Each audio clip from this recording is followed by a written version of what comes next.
देखिए, कोविड वाली सिचुएशन को अगर हम बात एक बार सबसे अलग कर देते हैं, इसके अलावा अगर हम देखते हैं, तो मेरे हिसाब से ये जो फ्री की पॉलिटिक्स है, ये पूरी तरह से हमारे न सिर्फ राज्य के बल्कि देश के वर्क कल्चर को बिल्कुल ज़ीरो किए जा रही है।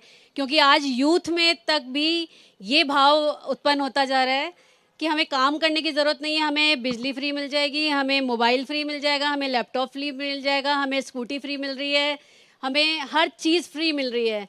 जबकि आप फ्री का एक मेरे हिसाब से एक टॉफ़ी की भी कीमत किसी के लिए नहीं होती है, उसकी कोई वक़्त नहीं होती। टॉफी भी फ्री में नहीं मिलती है। स्वर्णिम जी, देखिए, मैं तो यहाँ पे उपस्थित कई छात्र भी होंगे, सबसे पूछना चाहता हूँ, क्या उनको अगर शिक्षा विदेश जाने से लेकर के अगर राजस्थान में शिक्षा दी जाए और उसका वहन खर्च सरकार करे तो उसमें क्या दिक्कत है? पैसा जनता का, जनता के सदुपयोग के लिए है, ऐसा नहीं है। अगर कर्मचारियों के लिए ओपीएस हमने लागू किया तो इसलिए किया उनका भविष्य सुरक्षित रहे। क्या यह आवश्यकता नहीं है? क्या इस पर प्रधानमंत्री जी बोलेंगे?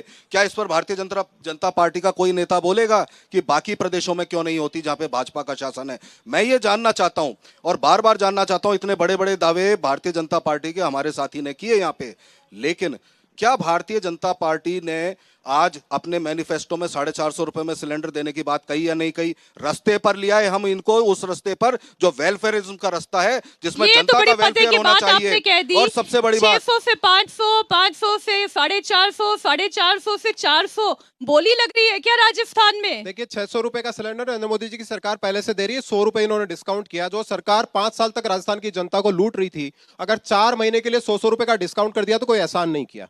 दूसरी बात, ये कह रहे हैं कि इन्होंने मुफ्त में कॉलेज खोले हैं, बच्चों को एडमिशन दिया। आपको जानकर आश्चर्य होगा कि जो कॉलेज इन्होंने खोले हैं उनमें ना भवन है ना शिक्षक है। 90% सरकारी कॉलेजों में प्रिंसिपल नहीं है। और इनकी स्थिति ये कह रहे हैं ओपीएस की बात इन्होंने की। आप देखिए, ओपीएस बहुत दूर की बात है, 15 साल बाद मिलेगी। आप एक सेकंड सुनिए। आप शिक्षा पर आ गए ना। हाँ। देखिए, एक स्कूल के, एक कॉलेज के ही कैंपस में हम बैठे हुए हैं और सभी यहाँ पर जो मौजूद हैं जनता, वो खुद बताएगी कि शिक्षा के क्षेत्र में हाल क्या है। कौन बोलना चाहेगा शिक्षा और बेरोजगारी पर?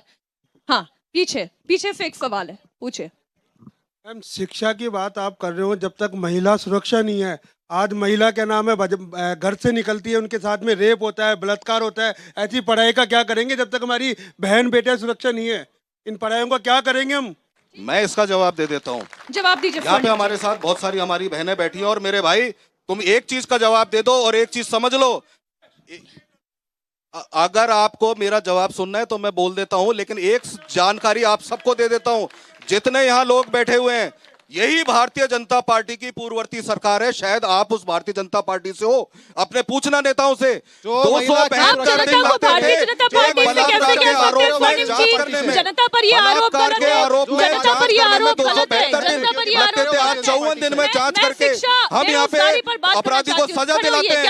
और सबसे बड़ी बात, अरे मुकदमे भी दर्ज नहीं हो पाते थे उस समय तो मेरे भाई, और मुकदमे भी 35% मुकदमे महिलाओं को कोर्ट में जाना पड़ता था। क्या ये 400, ये 500, ये 100 रुपए कम, ये 200 रुपए कम करने की जगह क्या युवाओं के हाथ में कुछ रोजगार का साधन देने वाले हैं? क्या रोजगार का साधन होना चाहिए लक्ष्मीकांत जी, रोजगार का साधन होना चाहिए। यहाँ की जनता खुद कह रही है कि वो फ्री का कुछ नहीं खाना चाहती। मैं रोजगार की एक सेकंड बात करूं उससे पहले ओपीएस पे एक लाइन बोलूंगा। इन्होंने ओपीएस की बात की कि हम ओपीएस दे रहे हैं। ओपीएस तो 15 साल बाद मिलेगी। 3 महीने से रोडवेज के कर्मचारियों को सैलरी नहीं मिल रही है, वो तो दे दो कम से कम पहले। और वो तो छोड़ दीजिए, वो सब तो छोड़ दीजिए।